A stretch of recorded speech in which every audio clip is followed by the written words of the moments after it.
नमस्कार, आप देख रहे हैं सत्ता की परख। गैंगस्टर में सोनभद्र जेल में बंद पूर्व मंत्री हाजी याकूब कुरैशी के पुत्र फिरोज उर्फ भूरा सहित अन्य पर कुर्क सील मकान की सील तोड़ने पर थाना कोतवाली में धारा 448 एवं 188 के तहत केस दर्ज किया गया है। मेरठ प्रशासन ने पूर्व मंत्री हाजी याकूब कुरैशी की लगभग 10 करोड़ रुपए से अधिक कृषि भूमि और कई मकान कुर्क कर सील किए थे।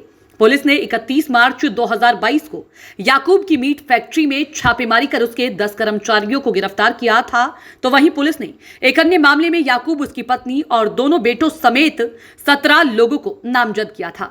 पुलिस ने गैंगस्टर में कार्यवाही करते हुए उनकी संपत्ति को आपराधिक गतिविधियों से अर्जित धन का उपयोग करके खरीदा जाने के चलते संपत्ति को कुर्क कर सील कर दिया गया था। आज थाना कोतवाली क्षेत्र सौराब गेट याकूब के बेटे फिरोज उर्फ भूरा ने पुलिस के द्वारा सीज किए मकान की सील तोड़ने के चलते मुकदमा दर्ज किया गया है। पुलिस के अनुसार फिरोज उर्फ भूरा ने सीज मकान को अय्याशियों के लिए खोल डाला था, जबकि मकान मजिस्ट्रेट के आदेश से पुलिस ने सील किया था।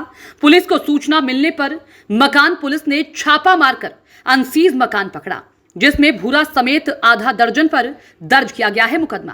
गौरतलब है कि फिरोज उर्फ भूरा हाल ही में गैंगस्टर में जेल काटकर जमानत पर आया है। भूरा कोतवाली में आईपीसी की धारा 448 से व 188 में केस दर्ज कर लिया गया है।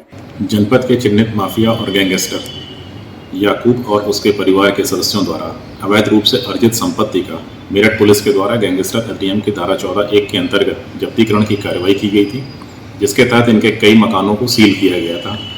इन्हीं में से एक मकान के कुछ कमरों को इनके परिवार के सदस्यों के द्वारा सील तोड़कर निवास के पर्पज के लिए प्रयोग किया जा रहा था। पुलिस के द्वारा की गई जांच में जब इस तथ्य का पता चला है तो उसे पुनः सील करा दिया गया है और इस याकूब के परिवार के सदस्यों के खिलाफ समुचित धाराओं में अभियोग पंजीकृत किया गया है।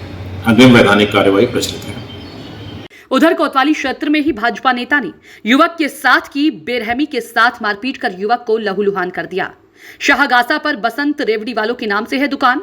युवक दुकान पर पैसे खुले कराने गया था। किसी बात को लेकर कहासुनी हो गई। इसी कहासुनी के चलते दुकानदार ने लड़के को बुरी तरह पीटा। लड़का लहूलुहान हालत में एसएसपी ऑफिस पहुंचा, मारपीट की शिकायत दर्ज कराई है। देखिए शाहिद खान की रिपोर्ट। मेरा नाम प्रखर शर्मा है।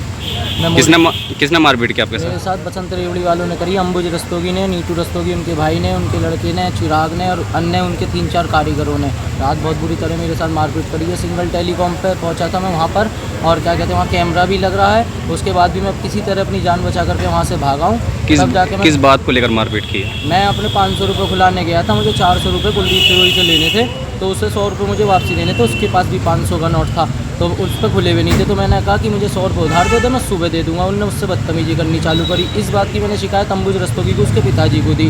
उन्होंने कहा ठीक है मैं आ रहा हूँ, इसे समझाऊंगा, ऐसे बड़े छोटे से नहीं बोलना चाहिए। बस इतनी बात हुई। उन्होंने तो आकर के मुझे पीटना चालू कर दिया सब ने, और कहा थाना मेरा क्या बिगाड़ लेगा, मैं भाजपा का नेता हूँ, वो हूँ, ऐसा कहा उन्होंने सब चीज़। मैं वहाँ से किसी तरह जान बचा करके तहरीर दे के आया थाने को, कोई कार्रवाई नहीं हुई। फिर मैंने 112 और 181 सीएम साहब तक को शिकायत दर्ज कराई। अब मैं कप्तान साहब के सामने पेश हुआ वहाँ करके। अब मेरे मेडिकल के लिए थाने गए था आप अपने? हाँ, अब थाने के लिए कप्तान साहब ने कहा कि थाने जाओ, अब मेडिकल होगा आपका।